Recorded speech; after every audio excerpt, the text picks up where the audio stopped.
Hello, my friend, wherever you are. I'm sending you love, the power of positivity, and vitamin D.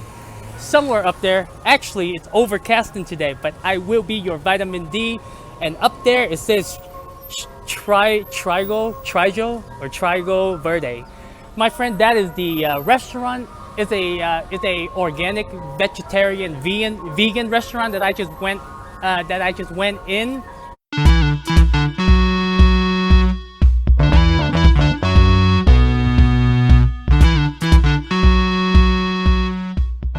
And had lunch, and I ordered a Hawaiian hamburger. It was delicious. Welcome to the Zillionaires Club. And I had a juice, vegetable juice. I forgot what it's called, but it was delicious. Now, oh sorry. Now we're heading to the market, get some fruits for the time being. And yes, we will be talking about the crypto space and what's going on. And I've learned a lot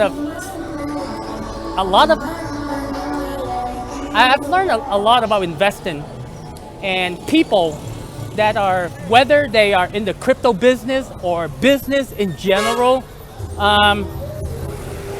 My friend, I still like stick with the very basic, because what is happening with Celsius, and then 3 Arrow Capital, which is it's like a lending platform. Well, it's not a platform. It's like they lend out money to other like lending platforms like BlockFi, Celsius, and all of that. And with this whole curve finance, where you can stake your Ethereum on Lido, and you get back ST ETH. And there was a video, I kind of explained the whole process of going through staking, unstake, and then had to convert ST ETH back to ETH. So, and right now, like Solen is like a platform that's lending out Solana. And so pretty much, I think today is June 21st. If I don't have my watch, but right before I left for the house, I did look up the date, because I want to give you the date, so by the time you watch this video, you can you know what's going on. But right now, I think everything is deleveraging, meaning that kind of similar in my situation, where I borrow money and I put up my collateral, Bitcoin collateral, and I was like, so whatever I put up, I took out 35%. But when when we go into a bear market, considering we're dropping anywhere from 70% to 90%, and I took a loss, right? I mentioned it in a couple of my videos, because I was like, man, and that is exactly what's happening to all of these companies. And right now, I don't know how it's gonna play out, but I have a feeling that is, in order for the market to be healthy, it's gotta flush out all of the bad players. Cue everybody up in this bitch. And considering like a lot of there are a lot of players in this space, tend to have a history, and not good history when it comes to finance and stuff like that. So we just have to wait and see how everything is gonna play out. But in business, my friend, people will say anything, whether that business or crypto. When it comes to money, it's really hard to find honest people out there that are actually looking out for your money. And it's so ridiculous to think that other people is gonna look out for your money rather than you looking out for your money. So I think the first thing in investing my friend, is that you gotta look out for yourself. You gotta look out for your money. If you don't know how to secure, your money, like, you know, other people are not gonna do it for you. Okay, they might have good intention, but the thing is, when push comes to shove, they have to look out for their company. They have to look out for themselves. And I'm not saying that there are not people out there that are, you know, that try to create a win-win situation, because I do believe people do try. But I also do believe that when we're talking about millions and billions, there are a lot of scammers out there. And as of this point, my friend, like I'm just looking where I'm going, because like that's how busy the streets are. Like, look how busy it is. But I guess, you know, I have never been in like a full bull market and a bear market. Like 2017, I got in at the very end of the bull market, and then I kind of like, you know, when the price, like, you know, stagnated around the 12,000 to 15,000, I was just kind of like, you know, 3 months, 6 months, a year, then I kind of lose track of it. I was like, whatever. Ain't nobody got time for that. But now I'm actually paying attention. Like, I'm paying attention to all of the players, all of the big players in the space, you know, who is legit and who is not. Cause you know, a lot of the time, I feel like, okay, if something is happening to your platform, right? You don't, first of all, I guess from their perspective is that they don't want to cause panic, because if everyone is, you know, if everyone is running to the platform and try to cash out, it's going to collapse. But then if you know your company is going to collapse, are you gonna go all in? Or are you gonna keep telling the people that, hey, everything is gonna be okay, when it's not? And that's what I mean. It's like, you know, it's hard to find honesty. It's hard to find honesty in not just business, right? In people. I think we have created a very toxic system. It's kind of like, you know, I often think of, like, you know, like government, right? I often think of them as parents. But when we have bad examples, we create the kind of citizen, the kind of children that's gonna imitate our actions. And that's exactly what's happening in the crypto space. It's like, it's just so ridiculous, in my opinion. And at least, like, I get to learn, like, this, you know, this is most likely going to be like, it's gonna stick to my memory. And I actually appreciate those maximalists, the Bitcoin maximalists, more, because for the longest time, you know, I was like, man, why did they gotta be so hard on, like, Ethereum and all the other coins, which they call shit coins, right? I didn't understand. But now when I look at the whole ecosystem, I understand why they do what they do. There's Bitcoin and there's crypto. And even though I'm not a maximalist, because I also enjoy privacy coins, you know, like right now the only holdings that I have are Bitcoin and Monero. Those are the only two that I hold. So you know, and where is this market gonna go? I think it's gonna go lower, but then in the long run, I stick with the fundamentals, right? Why was Bitcoin created? And I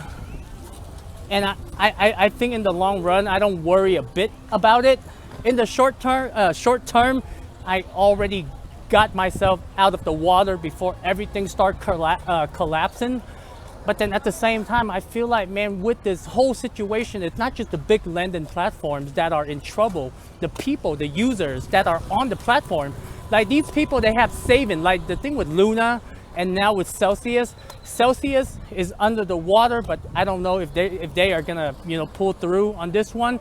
But then imagine there are people out there, hardworking people, you know, like save their money, and they're just like, yo, I just want to retire. You know, like they put all of their savings into you know, these platforms for interest, and you know, here we are.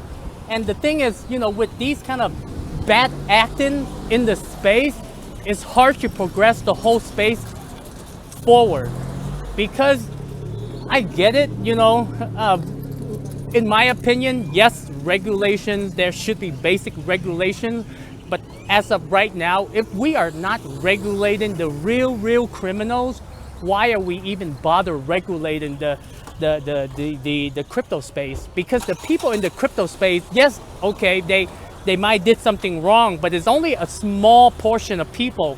When you're talking about committing crimes against humanity, that's the kind of regulation we should be talking about. And you know, and like I said, I truly believe that, you know, everything that's happening right now, it was planned. I've mentioned it. I mentioned it in the previous video, but it's unfortunate. You know, let this be a learning lesson, because it's definitely a learning lesson for me. And you know, and I'm gonna stick with the basic, meaning that I'm gonna stick with why Bitcoin was created, what is going on in our current financial system, and who are the bad players out there in the crypto space. So that is it, my friend. Like, you know, I've learned a lot about myself on this journey, and I figure if I cannot manage my finance, I cannot run a company. Because, like, you know, if I didn't take that loss and then, you know, regain my balance, meaning that if I have a company and I'm not willing to look out for my employees and not look out for my customers, then we all gonna go underwater. So I guess for the you know, for me, it's kind of like, okay, before I run a company, before I even going out there to, you know, to fight for a cause, or to, let's just say, run a company, not fighting for a cause, I have to be able to budget my finance. I have to, you know, I have to, like, kind of share with you, like, what I'm going through, like when to be on the defense and when to be on the offense. Oh my God, I never thought of it that way.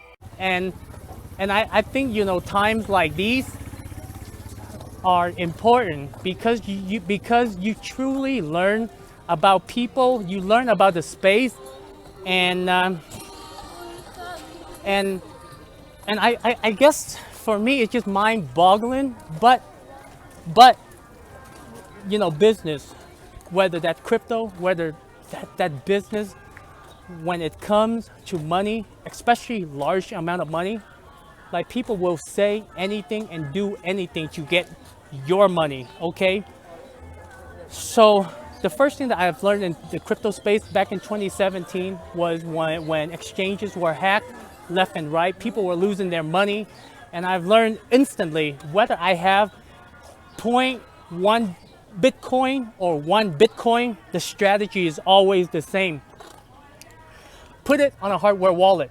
Second, the thing that I did in 2020 when the bull market started, the thing that I didn't know back then was I took out a collateral loan, and during this bear market, I realized that is something that I shouldn't have done, simply because it's volatile, right? And like, even at 35%, I thought that was like a very good, like, you know, like spread before I get liquidated. 35% is actually nothing. A lot of these, like, and that's another thing I've learned, is just outright own your Bitcoin or crypto. And the other thing is, learn how to read charts. Learn how to read charts. Like, you know, swing trading, it's actually very easy. You know, not day-to-day trading, but swing trading is very easy, my friend. So I'm gonna leave the video here. I guess like the main takeaway is during a bear market, kind of like the pandemic, right? You see people for who they are, but then at the same time, you also learn how to be a better investor. And that's what's going on with me. So I hope this video can help you if this is your first time investing. But if you are a professional investor, let me know. Like use the hashtag Gazillionaires Club. Let me know what are some of the tips that you have as a pro investor, and what are some of the things you look out for. The word leverage is when investing, do not leverage. That's another thing that I've learned. Collateralized loan is actually leverage. It's a type of leverage. But the worst part about leverage in the trading space is that people leverage to trade. That's even worse. So my friend, much love. I gotta go buy some fruits for the rest of the week, and we're gonna head over to Mexico City. So much love wherever you are, and I will see you in the next video. Ta-da.